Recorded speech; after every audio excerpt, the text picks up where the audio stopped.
ये तुम्हारे श्राद्ध के पहले श्रद्धा के फूल है राणा।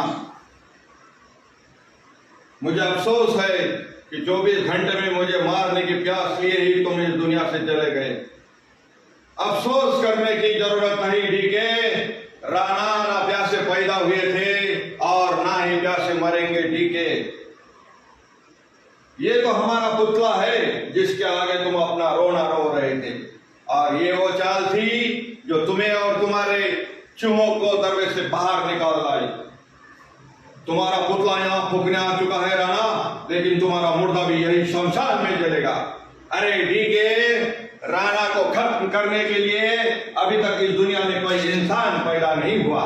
24 घंटे कसम खा चुके हैं, 24 घंटे में तुम्हें खत्म करने की, सो करके रहेंगे। और